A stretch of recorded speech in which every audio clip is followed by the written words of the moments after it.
Rural Australians experience a triple health disadvantage: poorer conditions for social determinants of health, lack of service availability, and higher healthcare costs, all result in poorer health outcomes. Remote communities don't have the population to support permanent health professionals, so they travel long distances or relocate to attend health services and receive specialist treatments. This presents significant barriers to receiving healthcare, but there are organisations that help ease this burden.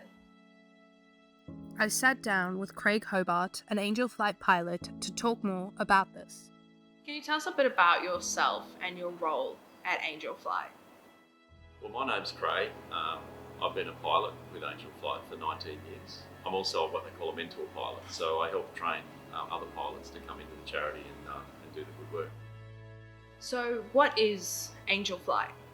So Angel Flight was modelled on an American charity called Angel Flight. It commenced 20 years ago in Australia, and the mission of the charity is to utilise pilots and their aircraft, moving people from the bush generally to the city for specialist care. That specialist care can be people needing cochlear ear implants, it can be congenital heart disease, cancer treatments, all those kind of things. It really resonated with me. My father grew up in the bush.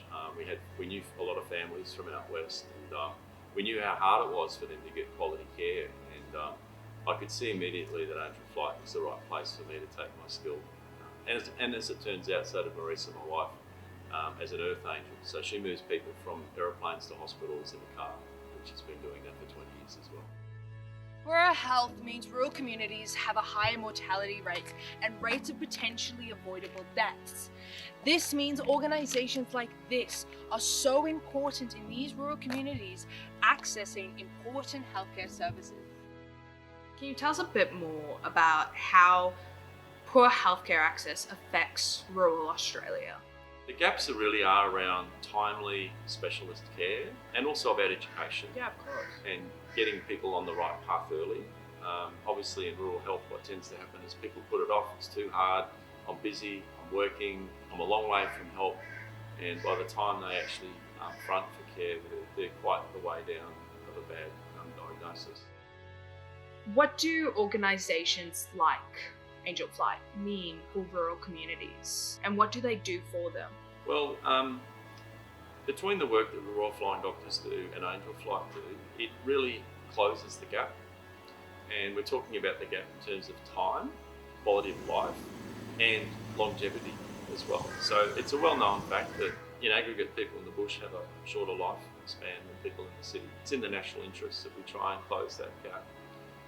But what's also not really understood is just the improvement in the quality of life that the service provides. It's helping people have a better life and a longer life. Is really what this charity is doing. How can we city folk help close the gap with rural communities and healthcare access? Well, I think the first thing is awareness and listening and being engaged in it. A lot of people get caught up in their own circumstances. It's a natural thing to do. We all do it. But it doesn't hurt occasionally to have a look over the hill and see what's happening.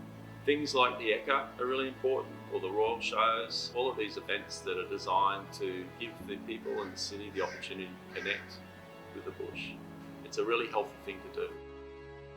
So, being realistic, what is the hope for the future? So I'm a great believer in that humanity will answer the question.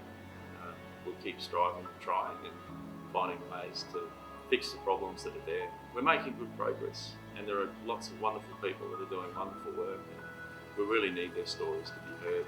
And we're just another voice that helps get that message across to everyone.